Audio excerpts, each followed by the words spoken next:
there is a figure who has haunted the Western imagination for centuries.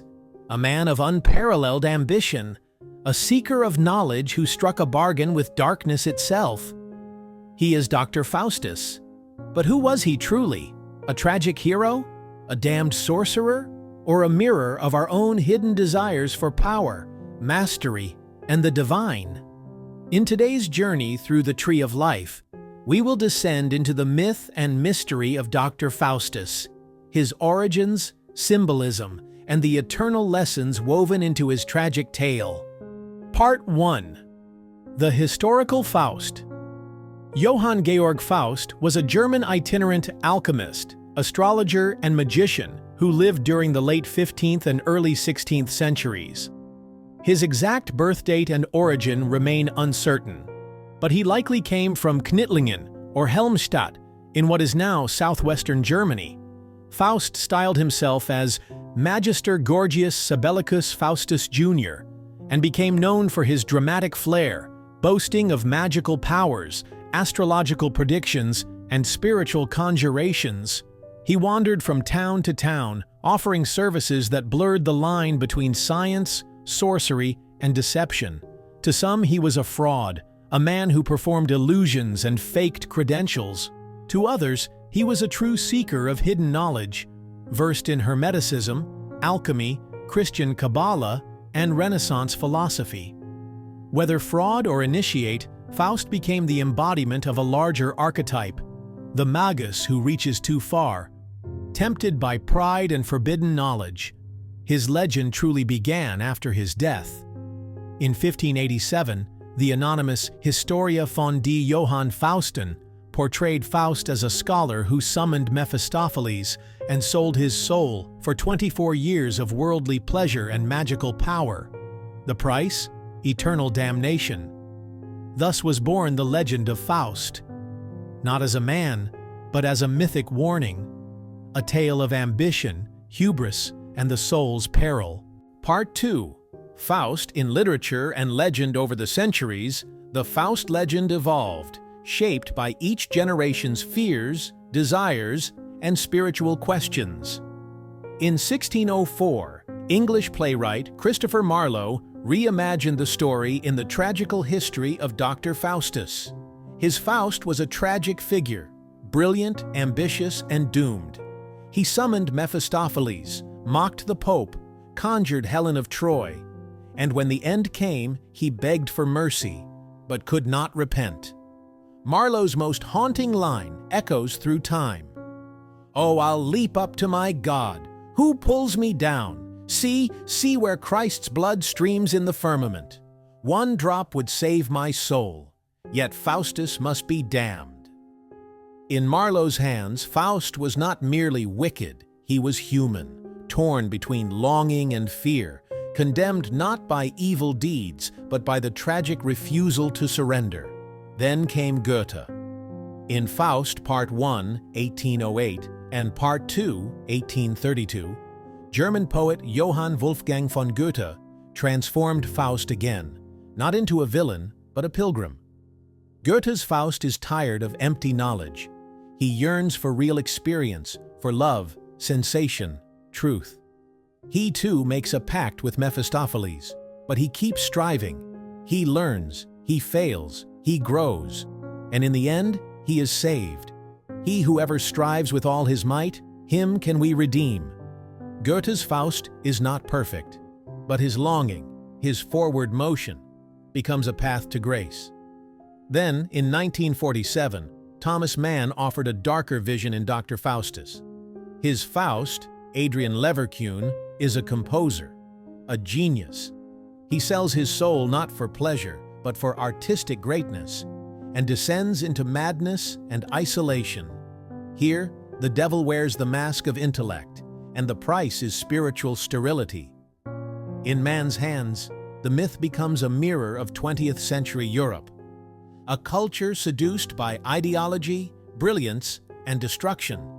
Whether in drama, music, or poetry, Faust is never just a man. He is a pattern, a temptation, a question that won't go away. Part 3. Archetypes and Meaning. Beneath the surface of legend and literature, the story of Faust is something deeper. An archetype, a mythic pattern embedded in the human psyche. Faust is not just one man. He is every man who seeks to transcend limits, without paying the price of humility. In Jungian terms, Faust is the image of the inflated ego, the part of us that wants to master the world, command heaven and hell, and bypass the slow work of inner transformation. He is the magician who invokes without integrating, the thinker who questions God but avoids his own shadow, the seeker who would rather know than become. The deal with the devil is not merely about power.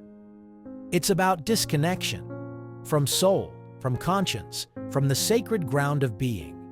It reveals a split between intellect and heart, between mastery and meaning.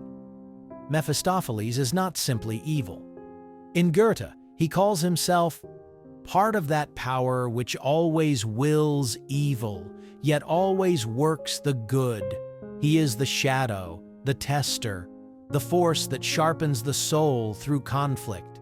Just as Job was tested in the court of heaven, Faust is tested in the court of consciousness.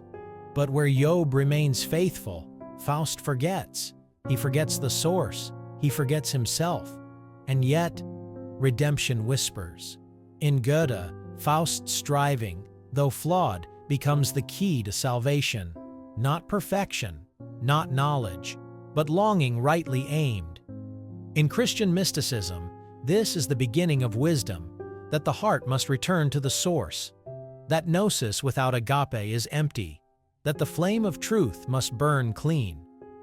Faust becomes a mirror, a man torn between the spirit of the times and the spirit of the depths, the ritual without sacrifice, the light without grounding, a tree of life severed from its roots.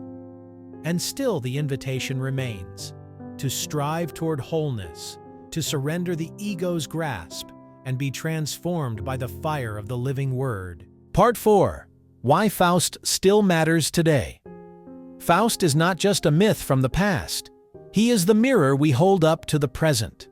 In the age of artificial intelligence, genetic engineering, and limitless data, we are all, in some sense, Faust. We seek to decode the universe, to simulate consciousness, to surpass death.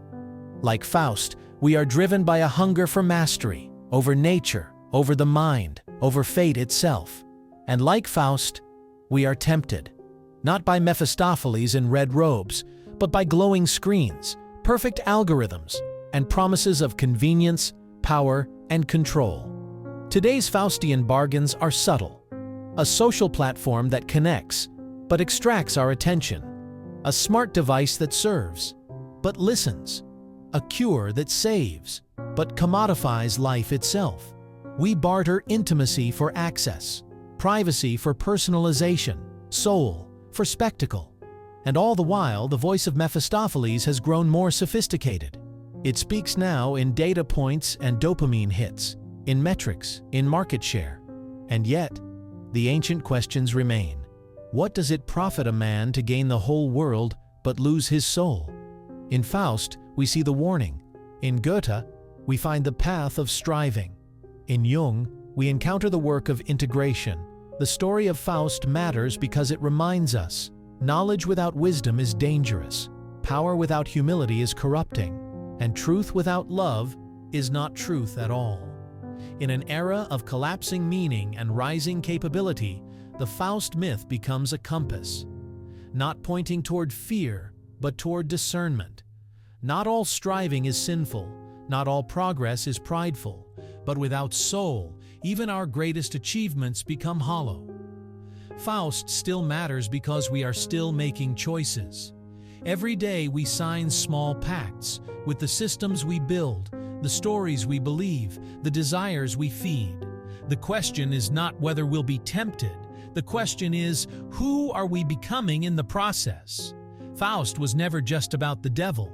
It was always about the soul, and whether it remembers its source.